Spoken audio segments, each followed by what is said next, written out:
Почитувани гледачи, добро вечер. Ако сте на програмата на Телевизија Плюс, ќе го проследите најновото издание на Дневникот. Останете со нас, започнуваме веднаш по кратките најави. Изгласан извештајот на јавното предпријатие Куманово газ. Општина Куманово минатата година работела со суфицит. Потпишан меморандум за соработка меѓу Државната изборна комисија и Инклузива.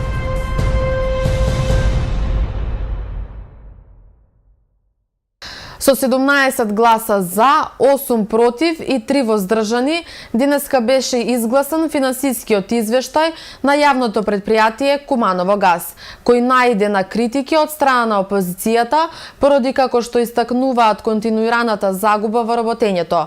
Директорот ваквиот биланс го правда со фактот дека се уште не е завршена целосно гасификацијата на градот и постојано се вложува во нова гасоводна мрежа. Предпријатието Куманово газ ќе работи со добивка кога општината ќе ни даде повеќе пари, а и кога целосно ќе заврши гасификацијата на Куманово, рече денеска директорот на ова јавно предпријатие Драган Петровски по критиката од страна на опозицијата во Советот дека континуирано од година во година финансиските извештаи прикажуваат загуби. Советникот Драган Петковски рече дека веќе 5 години како ја следи работата на ова јавно предпријатие се бележат негативни резултати. Значи предпријатието е константно во загуба. И секогаш, кој ќе го прашам директорот, тој вели дека предпријатието се наоѓа во инвестиции, дека сега се инвестира, дека плодовите од тоа инвестирање треба да дојдат во некој нареден период. Нека биде така, ама веќе 5 години помина, не знам кога ќе дојде тој нареден период. Имам неколку прашања до директорот да ми објасни некои работи во врска со годишниот финансиски извештај. Значи, во 2016 година набавна вредност на гасот кој што ова предпријатие го набавува е 5.793.000, а продажна е 6.480, односно приходи од газ. Во 2017 година гледам дека набавната вредност на гасот. Ве молам малку за внимание да се слуша. Набавната вредност на гасот и приходите од газ се исти, а се издвоени како посебна ставка приход од надомест за дистрибуција и приходи од снабдување. Тоа претпоставувам дека е од начинот на пресметка на набавка и продажба на гасот. Директорот Драган Петровски вели дека според доделените 6 милиони денари од општината не може да се зборува за значителни резултати, но сепак истакна дека приходите се зголемени за 40%. Зашто не го коментирате? Само коментирате некои работи негативни кои не се доразчистени кај вас. По однос на приход на газ, од 2017 година ви учествувате. Знаете дека донесовме цена за снабдување како совет, како орган на локална самоуправа за 2 денари и цена од регулаторна комисија за дистрибуција од 3 денари. Значи, од продажба на газ имаме зголемен. Значи, од како имам дојдено, за овие 5 години, можам одговорно да ви кажам и да земете информации, од тоа време се продавал газ 123.000 метри кубни од 2013 година, сега има преку 500.000 метри кубни газ продажба. За 300% ги имам зголемено, јас како одговорно лице, тоа правно лице и менаџерскиот тим, продажбата на газ, дистрибуција и снабдување кон крајни потрошувачи. Според првиот човек на оваа предпријатие, изградени се 7 километри секундарна и терцијална гасоводна мрежа. Натоварот на својот грб, меѓутоа предпријатието има околу 200.000 денари долгови од казни и пенали, зашто исто така доби критика од советникот Петковски од ВМРО ДПМН. Директорот вели дека тоа се побарување од државата и долгови сторени пред тој да ја преземе менаџерската функција. За некои лиценци за објекти, дистрибуција и така натака, водевме спорови за една иста работа, значи судов, за иста работа има Институтот Римско право нон бис им иден, за иста работа 2 пати не се суди, но кај нас во Република Македонија за иста работа 2 пати донесуваат различити пресуди. И тие се наследени прекршочни постапки кај што сме казнети и се тие казни платени према држава. Според финансискиот извештај за 2017 година на јавното предпријатие Куманово газ постоја долгови од 6 милиони денари и еден од над 14 милиони. На крајот на 2016 година ова предпријатие имало обврски кон добавувачи од 4 милиони и 600, а на крајот на 2017 година има обврски кон добавувачи 6 милиони и 900. Значи, обврските кон добавувачи за една година пораснале за 50%. Ставката останати обврски. На крајот од 2016 било 7 милиони, на крајот од 2017 година 14 милиони и 700. Значи, тоа е некаде повеќе од 100%. Ние како предпријатие кое гради дистрибутивна мрежа трошиме средства за такви намени со цел да се гасифицира градот и минатата година потрошивме 4,6 милиони, токму по тој основ, рече Петровски. За 14 милиони денари директорот рече дека тоа се средства добиени од општина Куманово, кои се уште не се запишани во централниот регистар и откако тоа ќе се направи, долго ќе се изврши како таков, бидејќи парите веќе се уплатени од страна на Куманово газ. Ако во 2016 година сме имале 7 милиони 967 927 приход, во 2017 имаме 11 милиони 427 063. По однос на расходите се поголеми, затоа што имаме поголеми количини на газ набавено за 2 милиони и 300. Значи имаме капацитетов на мрежава зголемено, имаме зголемено приклучоци и нормално набавуваш поголема количина на газ. Тоа е нормално пропорционално едно со друго. Ја не знам што може ние да направиме, а ќе ви кажам, ќе завршиме, ова предпријатие ќе биде во добивка, кога ќе даете поголеми финансиски средства, кога општината ќе биде во поголеми финансиски можности, кога ќе воспоставиме гасификација на цела територија на град Куманово.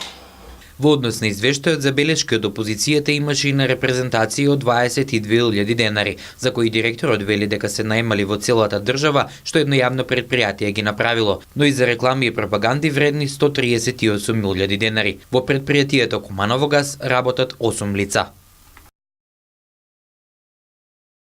Општина Куманово во 2017 година работела со суфицит, посочи на денешната седница на Советот раководителката на секторот за финансии Ирена Илиевска. Денеска беше усвоена предлог за вршната сметка на буџетот на општина Куманово. Повеќе за буџетот од изјавата на Илиевска. Во завршната сметка, значи, е дадена реализација и на приходната и на расходната страна. Во билансите на приходи и на расходи и поединечно е дадено, значи, реализацијата на сите програми кои што вие ги разгледувавте и беше составен дел на кварталниот извештај за извршување на буџетот со четврти квартал на една, мислам, на минатата седница. Значи, морам да кажам дека целосна реализација на приходната страна е 85%, почнувајќи, значи, од даночните приходи, неданочни трансфери, приходи од дотации и донации, додека реализација на расходната страна е 84%. Гледате дека општината Куманово во 2017 година, значи, работела со суфицит, односно има остварено поголеми приходи во однос на трошоци, што значи дека не се финансирала од салдото кое што и останало од претходната година. Вчера во 21 часот и 50 минути во СВР Куманово, 46 годишен жител на село Тромеѓа, Кумановско, пријавил дека истиот ден околу 21 часот во куќата на неговата 81 годишна од населбата Иго Тричковиќ непознат маскиран сторител извршил разбојништво, информираат од Министерството за внатрешни работи. Сторителот тропнал на влезната врата, пошто оштетената ја отклучила. Во тој момент тој физички ја нападнал, удирајќи ја со раце, пошто и одзел паричник во кој имало 2700 денари и лични документи. После тоа сторителот побегнал во непознат правец. Се преземаат мерки за пронаоѓање на сторителот и за целосно расчистување на случајот.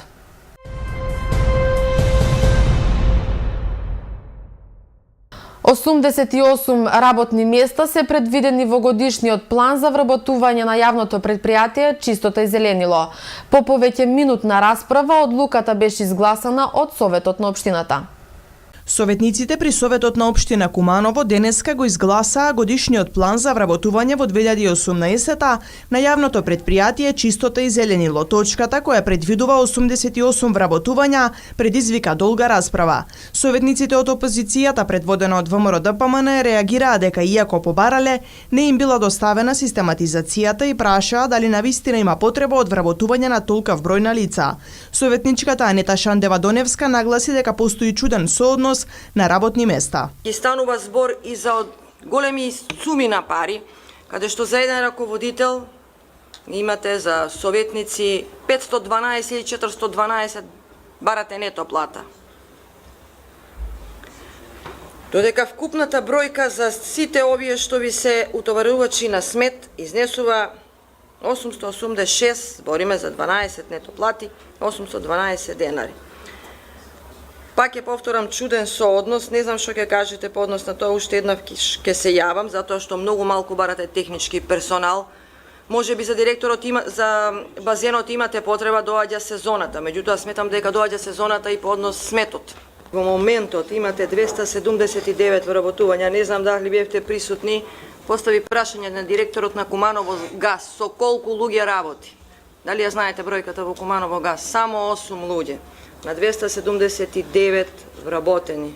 Во дискусијата се вмеша и председателката на Советот Атина Мургашанска, која посочи дека за ваков план за вработување во наредниот период ќе расправаат за сите предпријатија, бидејќи тоа е законска обврска. Тоа значи нема да се ќе ни се случи и со јавно предпријатие ГАС и со сите останати предпријатија, а исто така ова како мој став би сакала да кажам дека треба кога ги разгледуваме, да, компарациите се корисни, меѓутоа кога имат основа. Не може да правиме компарација за број на вработени за предпријатија со различна дејност и кои вршат различна надлежност. Особено што јавното предпријатие Чистота и зеленило обавува таква дејност како што е грижа за јавната хигиена, за чистота. Тука се разбира дека има поголем обем на конкретни поединечни работници, мануелни работници кои ќе извршуваат, споредбено сега ако одиме, иако тоа не е темата на јавно предпријатие ГАС, нема потреба од секојдневно од толкав обем. Директорот на Чистота и зеленило Сашо Петрушевски објасни дека ова е планирање на можни потреби од вработување од претходно изработената систематизација, а истите ќе зависат од средствата и можностите на предпријатието. Додаде дека тие се обврзани годишниот план да го достават до Советот, а потоа и до Министерството за информатичко општество. Овој годишен план на јавно предпријатие е за сите празни места кои се во систематизација. Значи, ова не значи нити вработување, можеби во текот на година нема ни еден од овие да се вработи. Меѓутоа, според законските правила, прописи и потреби на јавно предпријатие, бидејќи казните се големи, мора секој јавно предпријатие да го има донесено овој годишен план. Со тоа што во бројката која кажавте паушално, 6 празни места има во утоварачи, значи збориме за луѓе кои изнесуваат смет. 92 се пополнети. Со тоа што празните места, сите кои се во систематизација се дадени. Уште еднаш кажувам дека ова е само план кој треба да помине на Совет на општина Куманово за да оди понатамо во информатичко општество. Што се однесува до советниците, според новиот закон за јавни службеници, во минатите систематизации стоеше референт. Сега исто тоа е само советник. Значи... На забелешката на советникот од Алијанса за албанците дека иако за работните места раководители треба да се води сметка за балансерот, директорот Петрушевски објасни дека се вклучени и степенот на образование, квалификациите и слично. Од 88 работни места, 25 се наменети за албанци. Кумановско семејство било тепано со дрвени палки кога дошле да си ја земат керката бегалка. Синоќа во скопската населба Шуто Ризари информираше МВР. Според полицијата инцидентот се случил околу 20 часот кога ДШ-42 од Куманово бил физички нападнат од БДЖ-22 од Скопје и уште неколку непознати лица. Кумановецот претходно договорил средба со БДЖ со кого побегнала неговата керка Еш ДШ-19, кога ДШ со автомобил Голф 3 дошол на договореното место заедно со неговата сопруга, неговиот брат и неговиот 17 годишен син го забележале БДЖ со повеќе непознати лица. Несудениот зет веднаш почнал да го удира ДШ со дрво по главата и по телото, а потоа и другите му се придружиле и почнале да ги тепаат со раци и нозе патниците во Голфот. Во еден момент малолетниот кумановец успел да избега, но БДЖ зел секира и со уште двајца тргнале по момчето. Тој успел да се скрие во куќата на својата баба во населбата, но тројцата насилници со секира и со дрвени палки ја скршиле вратата и го истепале внукот. Таа го пријавила случајот во полицијата и ги идентификувала нападјачите БД-50 и СС-27, кои биле со БДЖ. Куменовецот заедно со сопругата и братот со возилото на итната медицинска помош биле пренесени во градската општа болница Свети Климент Охридски, додека малолетникот со тешки повреди бил однесен во ургентен центар при комплексот клиника Мајка Тереза Скопје. Полицијата презема мерки за целосно расчистување на случајот.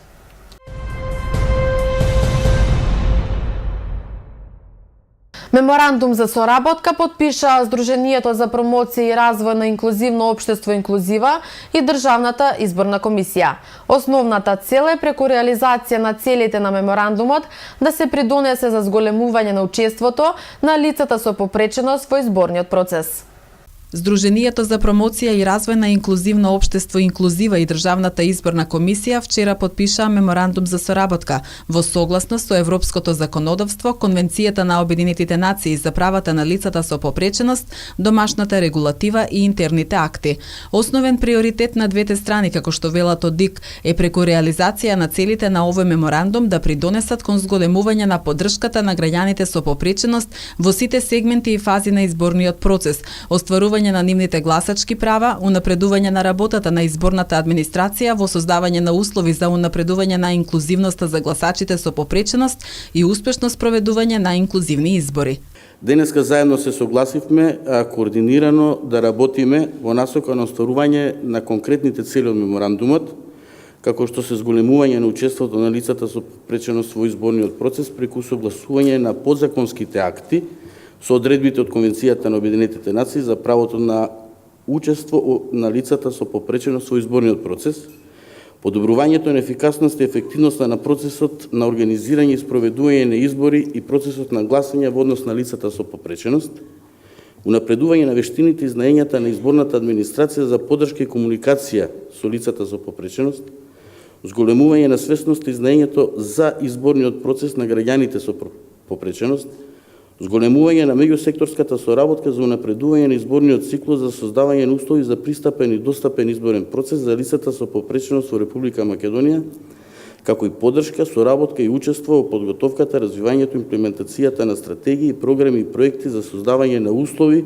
за пристапен и достапен изборен процес за лицата со попреченост во Република Македонија. Председателката на Инклузива Благица Димитровска појасни дека во 2016 година со поддршка од повеќе донатори направиле сеопфатно истражување за учество на лицата со попреченост во политичкиот и изборниот процес, пошто дале препораки и конкретни предлози за подобрување на лошата состојба, како што вели Димитровска, што ја виделе на терен. Истражувањето се правело директно со лицата со попреченост, а во фокус групите биле вклучени и нивните семејства. Ние повторно направиме едно мало истражување и за локалните избори, но тоа го направиме во соработка со Цивил, бидејќи во рамките на нивните наблюдувачи имаме своји наблюдувачи.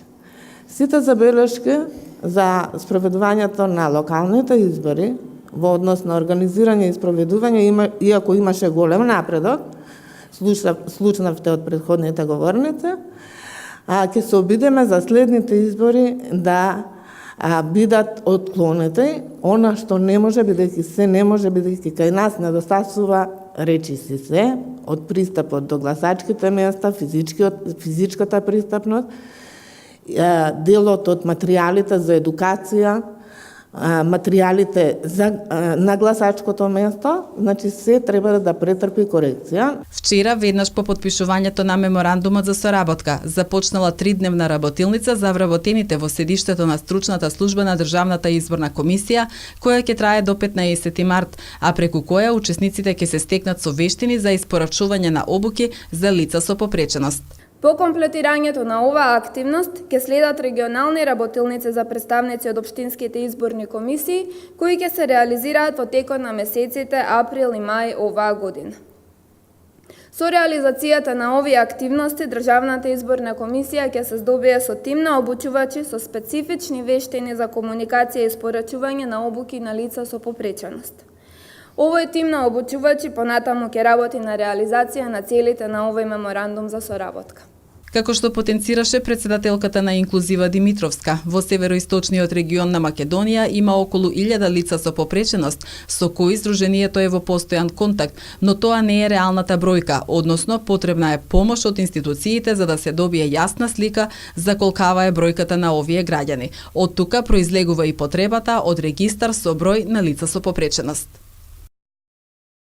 Персонални асистенти ќе добијат 100 лица на возраст од 18 до 64 години, кои имаат потешка или најтешка физичка попреченост или лица со целосно оштетен вид.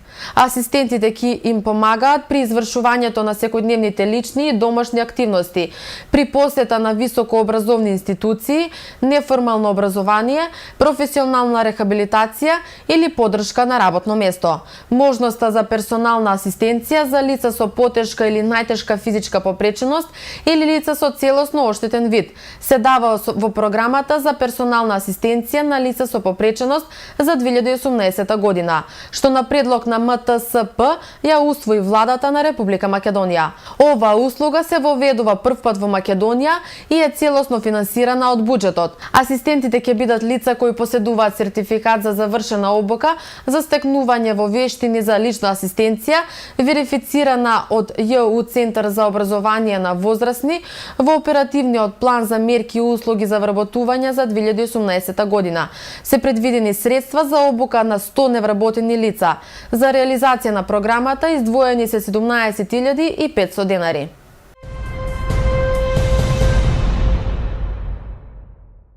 Сите граѓански организации може да поднесат предлог проекти за неколку теми, кои што се објавени на веб страницата на Општина Куманово. Се работи за апликација од регионалната програма за локална демократија во Западен Балкан, финансирана од Европската Унија, повеќе за ова во следниот прилог. Општина Куманово во рамки на програмата Reload ги повикува граѓанските организации да поднесат предлог проекти кои ќе ги опфатат областите заштита на животната средина, заштита на човековите права, социјалната кохезија и намалување на сиромаштијата, туризам и култура и младински иницијативи. Со проектот е предвидено да бидат вклучени 5 општини од земјава: Струмица, Ресен, Кавадарци, Гостивар и Куманово. Истиот ќе трае до јануари 2020 година и ќе има за цел јакнење на партиципативната демократија и процесите за интеграција на земјите од Западен Балкан во Европската Унија преку јакнење на граѓанското општество за негово активно учество во процесот на донесување одлуки. Регионалната програма за локална демократија во Западен Балкан, Reload, е финансирана од Европската Унија и ја спроведува програмата за развој на Обединетите нации UNDP во 6 земји од Западен Балкан. Износот на средствата за одобрени проекти ќе се движи од 307.000 до 1.845.000 денари. Општина Куманово и UNDP го задржуваат правото да не ги доделат расположливите средства, доколку предлог проектите не ги исполнуваат зададените критериуми. Проектите може да бидат со време траење од 6 до 8 месеци. Избраните проекти мора да се спроведат во период од мај 2018 до декември 2018. Учеството на овој јавен повик е отворено на еднаква основа за сите формално регистрирани граѓански организации согласно со применливите закони закони и регулативи. Документацијата за пријавување на јавниот повик на општина Куманово е достапна преку испраќање барања на следната адреса: 11 октомври безброј 1300 Куманово или на имејл info@kumanovo.gov.mk, на кој е наведено името на заинтересираната организација или лично во општина Куманово. Сите неопходни информации и електронската верзија од целиот пакет апликација може да се преземат од официјалната општинска веб страница, како и на веб страницата на UNDP. Информативната сесија отворениот ден за повикот со заинтересираните подносители граѓански организации ќе се одржи во општина Куманово на 19 месецов со почеток во 10 часот. Пополнетите апликации мора да се поднесат во 3 печатени копии и една електронска верзија во запечатен плик со назнака за јавниот повик по препорачана пошта или лично во работните денови од 9 до 15 часот. Крајниот рок за поднесување апликации е 9 април до 15 часот. На надворешната страна на пликот мора да стои името на повикот за поднесување предлог проекти, целосното име и адреса на подносителот, целосниот назив на проектот и назнаката да не се отвора пред официјално отворање. Општинскиот службеник ќе издаде потврда за прием на поднесените документи. Сите подносители на предлог проектите, независно дали истите се прифатени или одбиени, ќе бидат известени во писмена форма за одлуката во врска со нивниот предлог проект во рок од 30 работни денови од затворањето на јавниот повик. Резултатите ќе бидат објавени на општинската веб страница и на општинската огласна табла и на веб страницата на UNDP. Вкупно 60 здравствени работници досега се обучени да се справат со сексуалното насилство врз жени. Обуките ќе продолжат и годинава, а ќе се отворат и 3 центри за жените жртви, еден на клиниката за гинекологија и по еден во болниците во Куманово и во Тетово. Со тоа и здравствениот систем се вклучува во борбата против родово базирано насилство, на што Македонија се обврза откако ја потпиша Истанбулската конвенција, изјави министерот за здравство Венко Филипче. Центрите во кои ќе се упатуваат жените и девојките целосно ќе бидат опремени и оспособени за пристап на лицата со физичка попреченост, како што пропишува конвенцијата. Во следните неколку години се планира да се отворат вакви центри на секаде низ Македонија.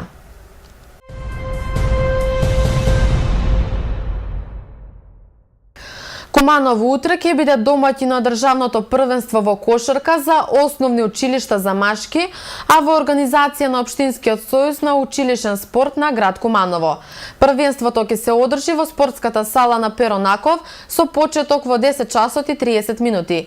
Манифестацијата ќе отвори градоначалникот Максим Димитриевски, кој ќе ги поздрави спортистите и сите присутни, а надпреварите ќе започнат во 11 часот. На ово првенство се пласира најдобрите 4 екипи од Македонија, и тоа основните училишта Кочо Рацин од Куманово, Крсте Петков Мисиревков од Радовиш, Гоце Делчев од Кавадарци и Кочо Рацин од Скопје.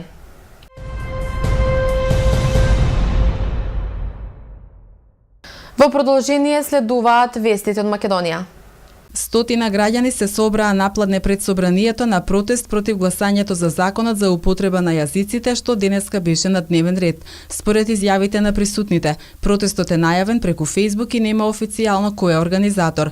Поставени беа и мобилни пултови каде учесниците на протестот потпишуваа изјава со која, како што пишува во неа, го повлекуваат правото собранието да одлучува во името на потпишаниот на изјавата за преговори за промена на името на Република Македонија и да се гласаат промени во однос на употреба на јазиците, без како што се вели да биде спроведен попис. Изјавите како што стои ќе бидат доставени до архивата на собранието. Владата на Македонија на синокишната седница реши да биде раскинат договорот за концесија за експлоатација на минерална суровина бакар, злато и сребро на локалитетот Казандол, кој ги опфаќа општините Валандово, Богданци и Дојран. Сега Министерството за економија во рок од 7 дена треба да изготви информација за исполнетост на условите за раскинување на договорот за концесија и за одземање на дозволата за експлоатација на минерални суровини. Владата го усвои предлог законот за финансиска поддршка на инвестициите, каде покрај странските и домашните инвеститори, свое место во законот добија и инвестициите од диаспората, како инвестиции од значаен интерес за Македонија. Овој закон ја воспоставува правната рамка за реализација на мерките на владата од програмата за економски раст. Согласно овој закон, за почетни инвестициски вложувања на деловни субјекти основани од државјани на Македонија кои што имаат живеалиште или привремен престој надвор од земјава и доколку инвестицијата се однесува на инвестициски проекти од значаен економски интерес за Македонија, пораст на капитални инвестиции, откуп на материјални средства од деловни субјекти со потешкотии или во делот на зголемување на конкурентноста на пазарот, финансиската подршка се зголемува за дополнителни 10%, информираат од кабинетот на министерот за дијаспора.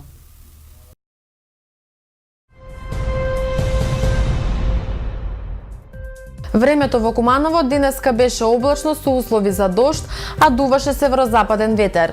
Максималната температура денеска изнесуваше 13 степени, а минималната 4. За утре метеоролозите најавуваат делумно сончево време, а ќе дува југозападен ветер. Дневната температура ќе достигне до 14 степени, додека утринската ќе се намали до 5 степени Целзиусови.